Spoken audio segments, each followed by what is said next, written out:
August 13th, 2018. Frederick, Colorado. A wellness check that would uncover one of the most disturbing cases in American crime history. But what if I told you that the story you think you know isn't the complete truth? What if there was evidence, physical evidence, that pointed to a plan far more calculated than anyone initially realized? Today, we're investigating the element of this case that barely made headlines. The substance found in that house. The pills. The secret dosing. And the question that still haunts investigators. What was Chris Watts really giving Shanann? We'll be examining evidence, police documents, and testimony that reveals a premeditated plan involving pharmaceutical intervention. This isn't speculation. This is documented evidence that deserves closer examination. Before we begin, I need to make something clear. This video contains details of a real case involving real victims. We'll be discussing this with the respect and gravity it deserves, while asking the difficult questions that need to be asked. And I want to hear from you. As we go through this evidence, ask yourself, why wasn't this front and center in the media coverage? Drop your thoughts in the comments, but keep them respectful. To understand what was found, we first need to understand the weeks leading up to August 13th, 2018. Shanann Watts, 34 years old, 15 weeks pregnant. 2 daughters, Bella, 4, and Celeste, 3. From the outside, the picture of an American family. But inside that home at 2825 Saratoga Trail, a storm was building. Text messages recovered by investigators tell a different story. A marriage in crisis, financial pressure, and a husband who had started a relationship with a coworker. But here's where our investigation takes a different turn than the standard coverage. Because while the media focused on the affair, on the financial troubles, on the family dynamics, investigators were looking at something else. Something pharmacological. When investigators processed the Watts home, they cataloged everything. Every receipt, every container, every substance in that house. And buried in the evidence logs was a finding that would open a disturbing line of inquiry. An internet search history on Chris Watts' phone. Searches conducted in the weeks before Shanann's demise. The terms. I'll read them directly from the police affidavit. Substances that cause miscarriage. Canned substance.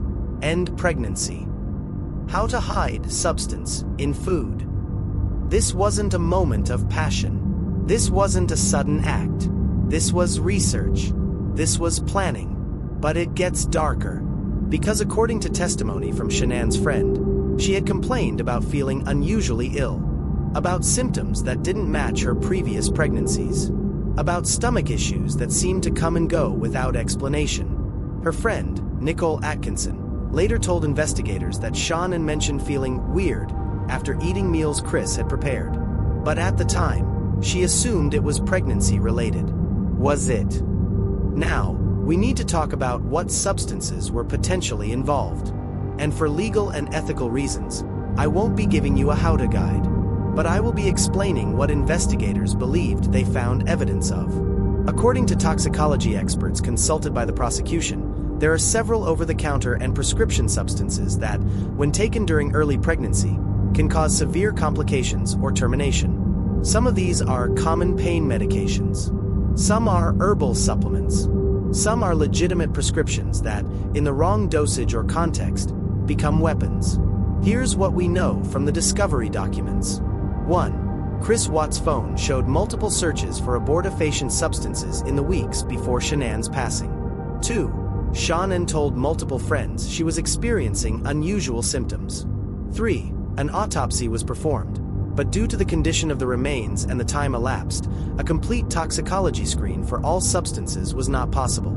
4. Investigators found evidence he had purchased items consistent with his search history. But here's the question that keeps me up at night, and should concern anyone following this case. If he was researching how to end the pregnancy, was he actively attempting it?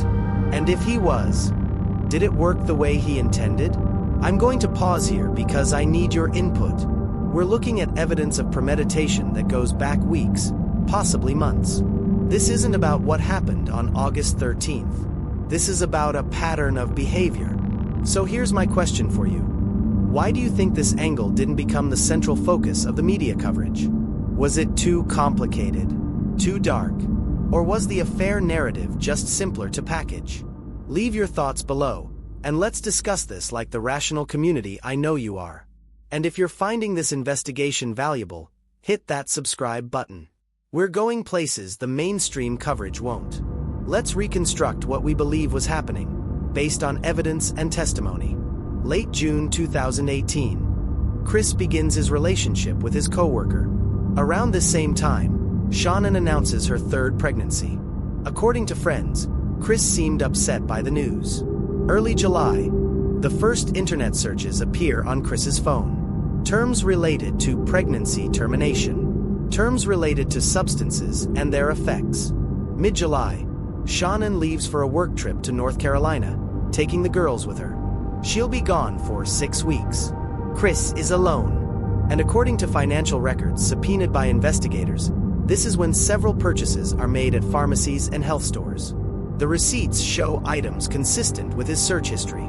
I won't name them specifically, but investigators flagged these purchases as significant. Late July, Shanann begins complaining to friends via text about feeling unwell. More than normal pregnancy symptoms. She mentions stomach cramping, nausea beyond what she experienced with her previous pregnancies.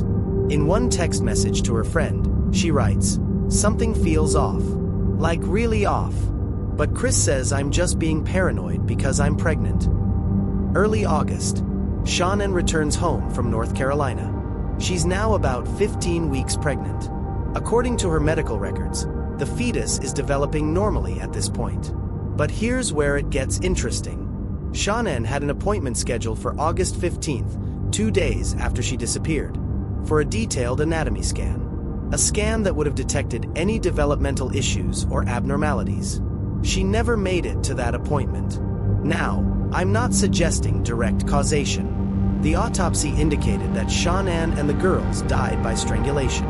That's the established cause. But what I am asking is this. Had he been trying to handle the pregnancy problem for weeks?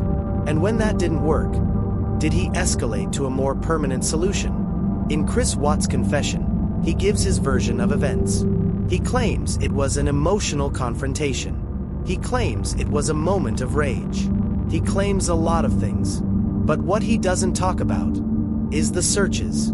When confronted by investigators about his internet history, about the pharmacological research, his response is telling. He says, "I was just looking stuff up. I was stressed. I didn't actually do anything with it." She never made it to that appointment. Now, I'm not suggesting direct causation. The autopsy indicated that Shanann and the girls died by strangulation. That's the established cause. But what I am asking is this. Had he been trying to handle the pregnancy problem for weeks? And when that didn't work, did he escalate to a more permanent solution? In Chris Watts' confession, he gives his version of events. He claims it was an emotional confrontation. He claims it was a moment of rage. He claims a lot of things. But what he doesn't talk about is the searches. When confronted by investigators about his internet history, about the pharmacological research, his response is telling. He says, "I was just looking stuff up.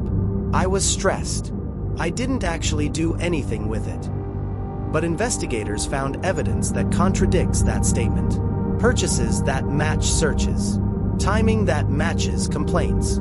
A pattern that suggests action, not just contemplation. So why did he lie about this? If he'd already confessed to the ultimate crime, why minimize this aspect? What was he protecting? Or who was he protecting? Some observers have suggested he was trying to maintain some shred of his image. That admitting to a calculated weeks-long attempt using substances was somehow worse than admitting to strangulation. It's a fascinating psychological question. Here's my second question for you, and I really want to hear your thoughts on this one. Do you believe the substance angle would have changed the trial if it had gone to trial? Would it have made the premeditation case stronger? Or would it have been too difficult to prove beyond reasonable doubt? Drop your answers in the comments. And if you're a lawyer or legal professional watching this, I'd especially love to hear your perspective. As we near the end of this investigation, I want to address the questions that still remain unanswered. The gaps in the evidence. The things we may never know for certain. Question 1. Was a full toxicology screen performed for abortifacient substances? According to the autopsy report, standard toxicology was done, but specialized testing for every possible substance? The documentation is unclear. Question 2.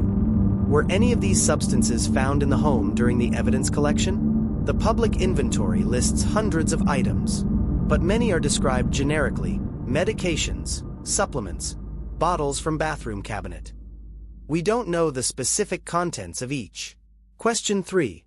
Did the prosecution have more evidence along these lines that they chose not to present publicly? Remember, Chris took a plea deal. This case never went to trial, so we never saw the full prosecutorial case laid out in a courtroom. And here's the big one. Question 4. If he had succeeded in ending the pregnancy through pharmaceutical means, would the rest of it never have happened? Was this his first solution, and everything else was Plan B? We'll likely never know the answer to that question, but it's worth asking. This case represents something larger than one family tragedy. It represents a blind spot in how we investigate domestic cases. According to the American College of Obstetricians and Gynecologists, ending a pregnancy is a leading cause of death for pregnant women in America. And yet, when cases are investigated, the focus is often on obvious violence, not on potential pharmaceutical intervention. Forensic toxicologists have been advocating for more comprehensive screening in these cases. But it's expensive, it's time-consuming, and it requires specific knowledge of what to look for. In the Watts case, we got lucky in one sense: the digital evidence. His searches left a trail. But what about cases where there are no searches? Where someone is smart enough not to leave that evidence? How many cases have we missed? Shanann Watts, Bella Watts, Celeste Watts, and baby Nico. For lives ended by someone who was supposed to protect them. Whatever his methods, whatever his plans, whatever his intentions, the result is the same. But if we're going to honor their memory, if we're going to prevent future tragedies, we have to be willing to look at the uncomfortable evidence. We have to ask the difficult questions. We have to shine light on the methods and planning that go into these acts. If you know someone who's in trouble, if you see warning signs, if something feels off, trust that instinct. The National Domestic Violence Hotline is available 24/7. The number is on your screen now. This has been a deep dive into an aspect of the Chris Watts case that deserves more attention. If you found this investigation valuable, please share it. Get this information out there. And subscribe for more cases examined from angles you won't see in mainstream coverage. One last question before you go. What case should we investigate next? What story isn't being told? Leave your suggestions in the comments below. Thank you for watching. Stay vigilant, stay informed, and remember, the truth is often more complicated than the headlines.